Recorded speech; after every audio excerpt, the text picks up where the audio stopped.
Bismillahirrahmanirrahim. Assalamualaikum warahmatullahi wabarakatuh. Kami dari mahasiswa STIMIK Kota Prabu Muli. Video ini dibuat untuk menyelesaikan tugas kelompok di mata kuliah Dasar Manajemen dan Bisnis dengan dosen pengampu Bapak Sebri Hesinto, SE MSI. Kami dari kelompok 3 terdiri dari 4 anggota yang bekerja sama untuk memenuhi tugas ini. Oke, langsung saja, ini video presentasi dari kami.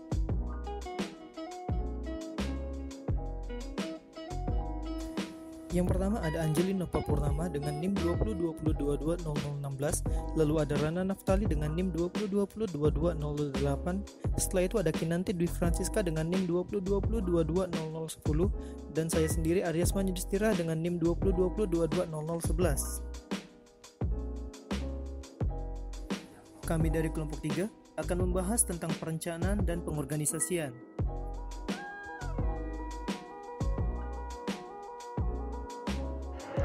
Perencanaan atau planning. Perencanaan adalah proses dasar yang digunakan untuk memilih tujuan dan menentukan cakupan pencapaiannya. Merencana berarti mengupayakan penggunaan sumber-sumber daya manusia atau human resource, sumber daya alam atau natural resource, dan sumber daya lainnya atau outer resource. Untuk mencapai tujuan, berdasarkan definisi tersebut, perencanaan minimum memiliki 3 karakteristik. Yang pertama, perencanaan tersebut harus menyangkut masa yang akan datang. Yang kedua, terdapat suatu elemen identifikasi pribadi atau organisasi. Yang ketiga, masa yang akan datang, tindakan dan identifikasi pribadi serta organisasi. Proses perencanaan. Proses perencanaan adalah suatu proses tentang bagaimana suatu kegiatan itu kita rencanakan. Ada 3 pendekatan dalam proses perencanaan, yaitu yang pertama, mendekat perkembangan yang menguntungkan. Yang kedua, pendekatan SWOT, dan yang ketiga, pendekatan portofoli dan kesenjangan perencanaan. Pembagian rencana. Rencana strategis atau strategic plan adalah tujuan yang ingin dicapai oleh perusahaan dalam jangka waktu yang relatif lama atau biasanya antara 3 hingga 5 tahun atau juga lebih lama dalam pencapaian, membutuhkan waktu yang lebih lama. Memiliki kelebihan dan juga kekurangan. Kelebihannya 1. Manajer dapat menentukan tujuan secara jelas dalam metode pencapaiannya. 2. Membantu manajer mengantisipasi permasalahan sebelum muncul dan memecahkan sebelum menjadi lebih buruk. 3. Membantu manajer mengenal peluang yang mengandung resiko dan peluang yang aman dan memilih antara pilihan yang ada. Kelemahannya, bahaya terciptanya birokrasi besar para perencana yang dapat menghilangkan hubungan dengan produk dan pelanggan.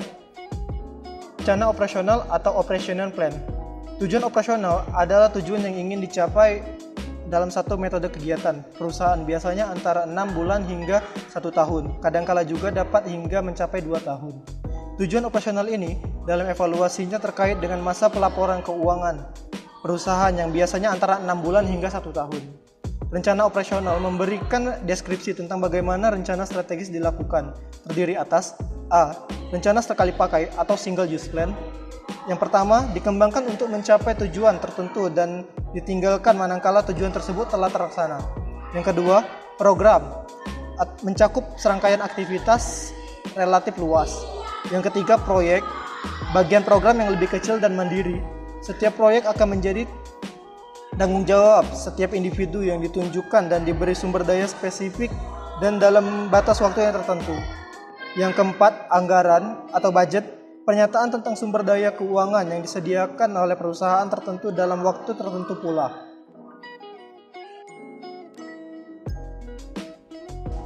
Rencana tetap atau standing plan. Pendekatan yang sudah dilakukan untuk menangani situasi yang terjadi berulang dan dapat diperkirakan terdiri atas 1. Kebijakan adalah suatu pedoman umum untuk mengambil keputusan. Yang kedua, prosedur standar memberikan seperangkat petunjuk detail untuk melaksanakan urutan tindakan yang sering terjadi sebagai implementasi kebijakan. Yang ketiga, peraturan, pernyataan bahwa suatu tindakan harus dilakukan atau tidak boleh dilakukan dalam suatu situasi tertentu. Terdapat beberapa manfaat dalam perencanaan. 1. Memantapkan konsisten kegiatan anggota organisasi agar sesuai dengan tujuan organisasi. 2. Memberi kemudahan dalam melakukan koordinasi terhadap individu atau kelompok dalam organisasi. Yang ketiga, membatasi pekerjaan yang tidak pasti. Yang keempat, menghemat waktu dan dana dalam pencapaian tujuan. Pengertian pengorganisasian. Pengorganisasian adalah suatu kerjasama untuk mencapai tujuan yang telah ditetapkan. Ensiklopedia Indonesia, Jakarta, 1990. Tujuan pengorganisasian. Ada beberapa tujuan pengorganisasian yaitu 1. Membantu koordinasi.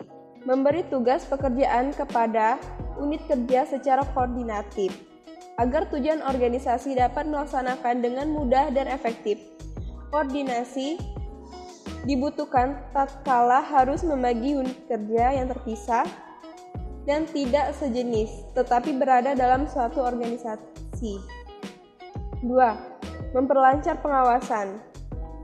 Membantu pengawasan dengan menempatkan seorang anggota manajer yang berkompetensi dalam setiap unit organisasi. 3. Memaksimalisasi manfaat spesialisasi.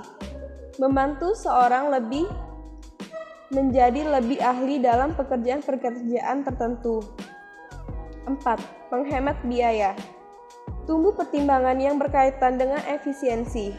Dengan demikian, pelaku organisasi akan selalu berhati-hati dalam setiap akan menambah unit kerja baru yang nobels, menyangkut penambahan tenaga kerja yang relatif banyak membutuhkan biaya tambahan berupa gaji atau upah.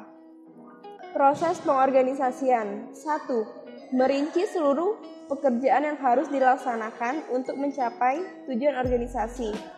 2. Mengkombinasi pekerjaan anggota perusahaan dengan cara yang logis dan efisien. 3. Membagi beban kerja ke dalam kegiatan-kegiatan yang secara logis dan memadai dapat dilakukan oleh seseorang atau oleh sekelompok.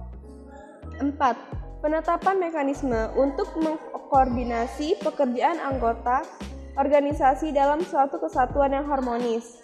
5. Memantau efektivitas organisasi dan mengambil langkah-langkah penyesuaian untuk mempertahankan atau meningkatkan efektivitas. Unsur-unsur perorganisasian. Yang pertama adalah man atau orang-orang. Dalam kehidupan organisasi atau kata, lembaga sering disebut dengan istilah pegawai atau personel. Yang kedua adalah merupakan suatu perbuatan bantu-membantu akan suatu perbuatan yang dilakukan secara bersama-sama untuk mencapai tujuan yang bersama. Yang ketiga adalah tujuan, merupakan arah atau sasaran yang dicapai untuk menggambarkan tentang apa yang akan dicapai atau yang diharapkan. Tujuan merupakan titik akhir tentang apa yang harus dikerjakan. Yang keempat, peralatan atau equipment, merupakan unsur keempat, yaitu peralatan atau equipment yang terdiri dari semua sarana berupa materi, mesin-mesin, uang, barang, modal lainnya, tanah, gedung, bangunan, dan kotor. Yang kelima, lingkungan atau environment, faktor lingkungan misalnya keadaan sosial, budaya, ekonomi, dan teknologi.